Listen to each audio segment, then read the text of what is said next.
sail on. When the water gets high, sail on. When the wind starts to die, sail on. It's just a matter of minutes till his ship comes to get us, and we'll all get in it.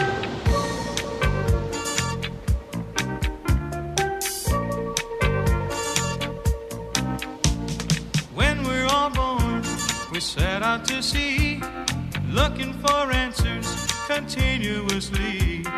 Then when we find out to him we belong, we watch for the signs and keep sailing on, sail on. When the water... With the Imperials, he was nominated for 8 Grammy Awards, won 4 Grammy Awards, won 11 Dove Awards, more #1 songs than I've Got Socks in My Drawer. He sang with Elvis Presley and the Gaither Vocal Band. My guest today is singer Jim Murray, coming up next on The Rick Altizer Show. From Nashville, Tennessee, Music City, USA, and the home of hot chicken, it's the Rick Altizer Show. Sit back, buckle up. Rick will talk with the movers, shakers, and creators who put Christ in Christian entertainment. He's a man who's clear so the world can hear. Here's Rick Altizer.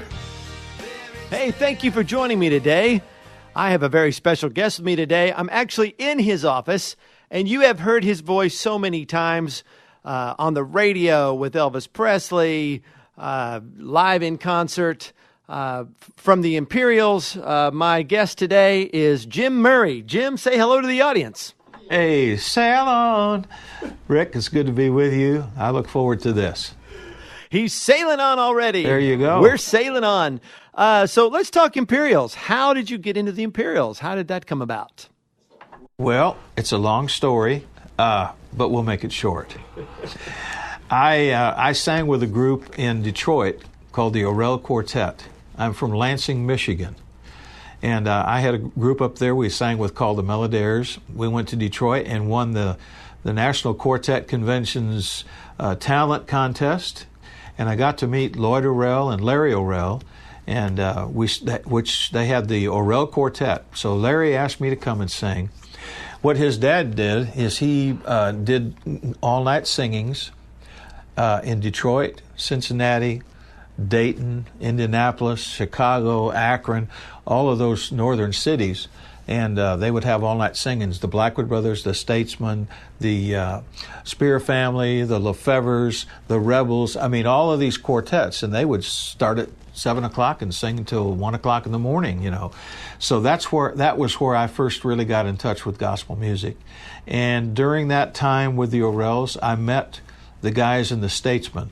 And one of the guys was Jake Hess. And Jake was very rememberable because of his, he did things with his hands and his eyes, and he made gestures and facial expressions that people just loved it when he would sing.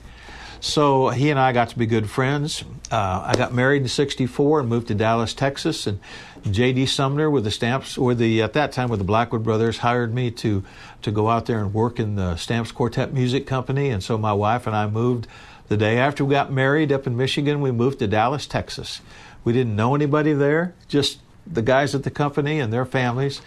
And we were there for about a year and a half. I sang with the Stamps Trio with Donnie Sumner, Byron Burgess, and then I went over and sang with Bob Wills and the Inspirations, the gospel group. And also, at that point, we went back to Michigan, and because it was time to go back home, and I was there about 6 months. And Jake Hess called me. I knew that the Imperials had been formed for about a year, maybe a year and a half. And he called me. Cheryl left the group. Cheryl was the original tenor singer, and he left the Imperials. And Jake asked me if I'd come and sing with him. So I moved my wife, and she was pregnant. All of us down, the three of us, and moved to Nashville. I actually moved to Hendersonville, Tennessee, and we that was in 1965, excuse me, and in '65, latter part of '65. So I actually came with the Imperials at that point, and I moved her in the house. I got on the bus with the guys, and I was gone for 3 months. So that was kind of how we started down here.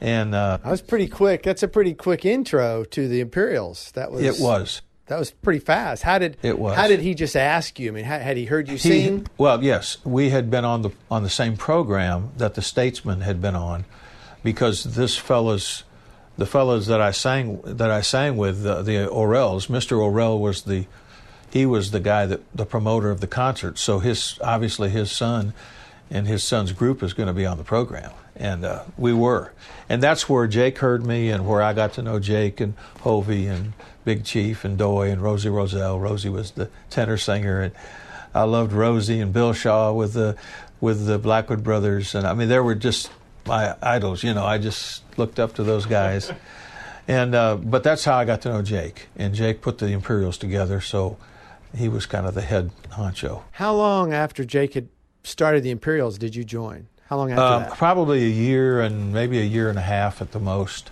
So you're pretty much right on the beginning of the band. Yeah, pretty close. I did all the songs they did at the beginning. When did you become a full member, like a owning member? When did that happen? It would have been after Jake. Well, I see Jake and I think Jake and Gary, when they left the group. I had bought in. I had bought Cheryl's part, and so I was already a member of the group. Probably about a year after I got there, and then Jake and Gary left. Henry had already left. Henry Slaughter, and we'd hired Joe Mascale. And Joe bought out Henry's part. Then when Jake and Gary left, we hired Terry Blackwood and Roger Wiles, and they didn't show any interest in being partners. So the three of us absorbed those shares as far as business-wise.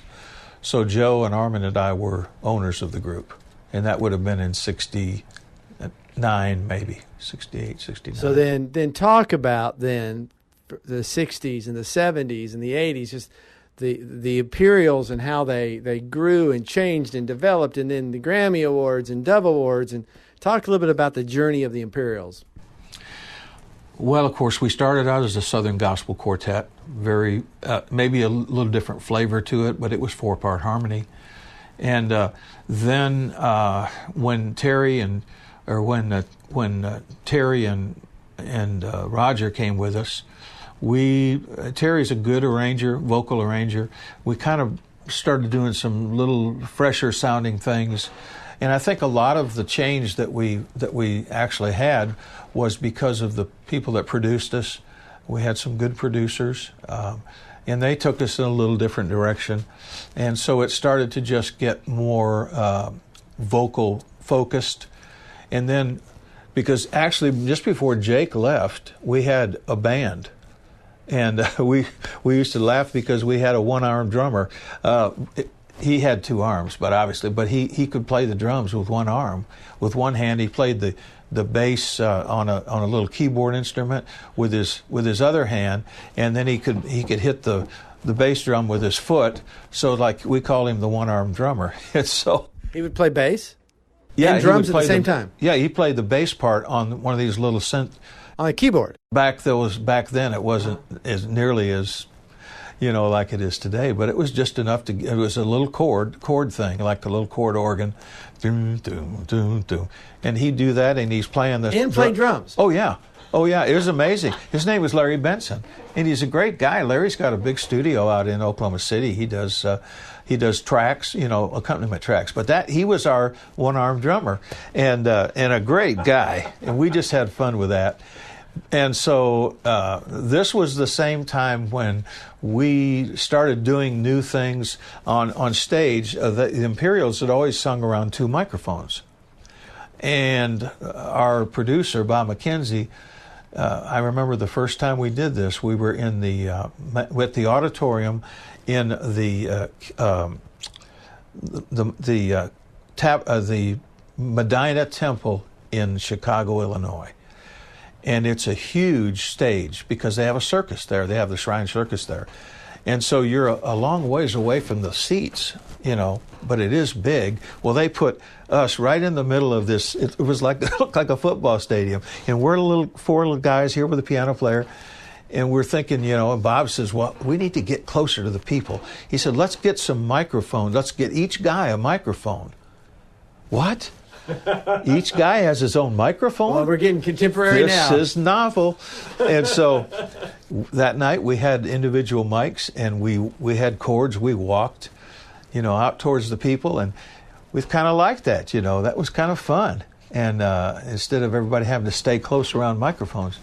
So those kinds of things began to happen. We began to dress a little more contemporary. We wore different colored sport coats like the Imperials did in the beginning. And then we went back to all the same clothes, but much more contemporary. If you see some of our album covers from back then, you'll see the kind of stuff that we were wearing.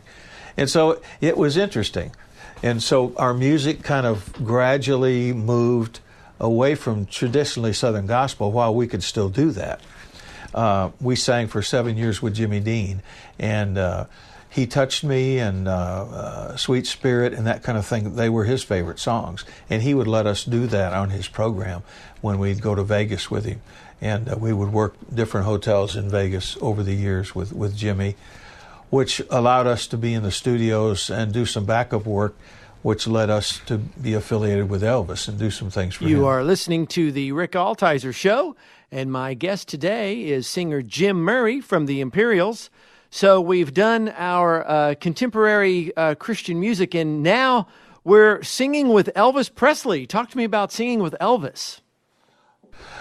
It was a lot of fun. It really was. And, all of the things that are out now, all the books and all the, the re-releases of all the records and the movies and the whole deal, it was pretty heady stuff back then. We were very blessed to be in the right place at the right time, to be able to do that. The Jordanaires were always known as his backup singers, and they were the phenomenal group.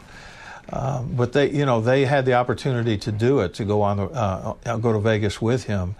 But their business was so good here in Nashville that for them to leave for those lengths of time would have been detrimental to their career. So they chose not to do that, which allowed us to have an opportunity through Felton Jarvis. Our name was submitted, and of course we had already met Elvis. He used to come to the quartet convention in Memphis when we were singing there. And I mean, it was wild. He'd show up backstage, and he'd be sitting back there in his chair looking, or JD even built a special box for him to go and sit in because it would cause so much stir. So we'd gotten to know him over the years and to work. And so the opportunity to work with him and go to Vegas and be a part of his troupe was a lot of fun. And he was like a racehorse. I mean, he just worked really hard, wore a hole in the carpeting at the International Hotel in the rehearsal room. I mean, that is the truth. Wow. Yeah. So we're with, you're the Christian Southern Gospel group, and now we're with Elvis Presley. And, I've read the books on Elvis now, and I know his lifestyle was not necessarily what we would consider a godly lifestyle. There was just a lot of things going on. I would imagine women all over the place. So how do you navigate that now? Now you're in this whole other world from what you're used to. How do you navigate that as believers? I'll tell you what, people don't realize it. When we were in Las Vegas, there is a fella out there called, at that, I'm not sure if he's still alive, but he was called the chaplain of the Strip. And he would come around to the shows and to the theaters and get to know the performers. And we would meet on Thursday between shows. There was an 8 o'clock show and a 12 o'clock show, 8 to 10, and there was a couple, or before the shows. And everybody would show up with their costumes on. I mean, it was really a different situation than what I knew church to be. I mean, there were showgirls there with was pretty skimpy outfits on, but they were there for the prayer meeting and Bible study. So there was that element that kind of kept us in check in that sense, where there's always this going on all the time. So I'm just going to speak for myself, There's a lot of. I wish I could have said a lot of things to Elvis that I didn't say, that I could have said. Just didn't know how far I could go, and not risk where we were. And so, but we used to talk spiritual ideas with Elvis all the time.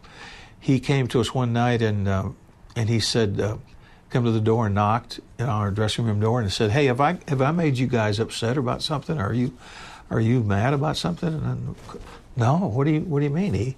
He said, "Well, we meet every night upstairs after, the show, the second show, and we sing gospel music, and we got a chef that comes up and he'll prepare anything you want for a meal, and we just have a lot of people come up there and we have a big time. Why don't you guys, I thought maybe y'all were mad you didn't come up." And we took that to mean we probably better go up.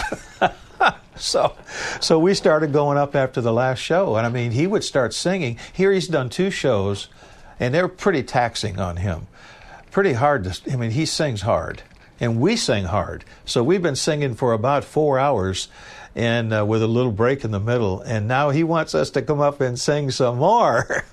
So we'd go up there, and sometimes it'd be 3 or 4 o'clock in the morning before he was tired enough to say, "Well, let's call it a night, or call it a morning." That's what we would kid him. "Let's call it a morning." And we'd go back to our hotel down the road. He's staying at the International in a beautiful penthouse. We were staying at the Valley High Motel, which was about 3 blocks away. So we'd go back to our little room. But no, we enjoyed it. He was fun. He loved gospel music better than anything. And I really believe to this day that he would have sung in a quartet had he not connected musically like he did with the public. He would have been just as happy. That's when he enjoyed the time with the guys, and the Sweet Inspirations would go up there, and it was good. So I'm talking with Jim Murray from the Imperials. This is the Rick Altizer Show. And Jim, so as you have then gone from Elvis, then you begin to enter into the 70s, and all of a sudden you start working with these different producers, Christian, and then Brown Bannister, and all of a sudden Michael Amardian, the big hit makers, and all of a sudden you're sounding like Earth, Wind, and Fire, and it's like, wait a minute, we've gone from Southern gospel, and you're sail on with your cowbell on the Grammy Awards. Talk a little bit about just about that how contemporary, the progression, and how did you get to Earth, Wind, and Fire from Southern gospel?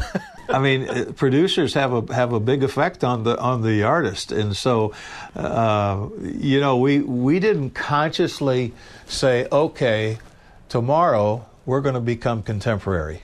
It doesn't happen that way, but the producer and his ear for what you can do vocally is what kind of drives that, and we were able to sing just about anything that you could put in front of us. I mean, we could all sight read, and most of us, but hearing, we had done head arrangements for so many years that you could hear where you should be. Then when you saw it in writing or in notation, you pretty much could read what the guy was thinking that did the arrangement. And we had some wonderful arrangers that, it just moved that direction. It was sort of in parallel with the secular music industry. It was moving parallel with it, probably not as far ahead.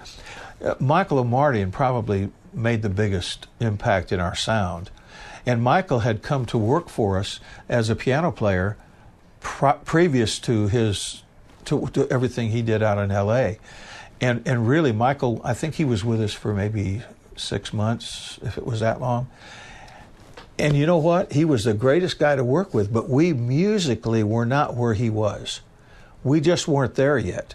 And the things that he would be trying to get us to do vocally and musically, we just couldn't do it. We just weren't there. And so he went on and of course had his success with the artist that he produced. Christopher Cross and Rod Stewart and Donna Summer, just hit after hit after hit. Yep. And we're thinking, hey, that's the guy that we know him. But I'll never forget that we walked into the studio, and I'm trying to think if it was in Hollywood, I think. And he was sitting there in the couch, and he had a keyboard on his lap, and he had earphones on. There's a wire running over to the board, and he's playing notes, but we couldn't hear what he was doing. And I'm thinking, whoa, this is weird. I had never seen that before. This is how far behind technically we were, you know. I mean, this was probably, I couldn't even tell you what year it was. Well, Russ was with us. So it was in that 81. It was 81. Okay. And it's like, wow, that's interesting. You know, here he's playing, and it's just we were just not caught up yet to the technical advances of recording studio. And so, boy, I mean, that just opened our eyes. And then the way we did things in the studio, whereas before, you know, they had to cut, they tape that thing together. You know, now it's all digital. It's just changed so quickly. And so it was a fun time to be in the studios because of what you could do. But think now they've got a automatic tuning, you know, where you just sing and that tunes the note for you, and everything sounds perfect. I don't know if I like that too much, but would have come in handy on a few sessions, I bet. Well, it would come handy on nights when you had a cold, you know, and you had to get up on the stage and sing. So, but we've been through all of that. So, do you still have your high voice? I do, to a degree. I've had 3 vocal surgeries in the last 20 years. Well, 92 was the first one I had when I was with the Gaither vocal band. I left the Imperials in 86. I was just at a point where musically it was maybe moving in a direction that I wasn't comfortable singing. I always liked the phrase, you know, you dance with the one that you brought, and I thought we were starting to dance with other people. It wasn't comfortable for me. And so Armin and I, in a way, yeah. And so Armin and I dissolved our partnership, and he became the owner of the group, and I sold my portion. And then Bill Gaither, of course, I'd known Bill for years, he and Gloria, and we've always been good friends, and I've always appreciated what they did. And one day, one of his representatives showed up and asked me to come sing with them. And I thought, man, that would be fun, sing with a vocal band. So after I'd been there in 92, I went in 88, and 92 I had a vocal surgery. So that started 3 surgeries. And really it's a thing of just not probably singing hard and singing so much. Now I could sort of get up in that range again, but because you're at a church and you sing, when you lead congregation and even choir, you're singing in the middle of your range all the time. So I don't use the top of my voice like I used to, but I still do some concerts and things where I get to sing up high.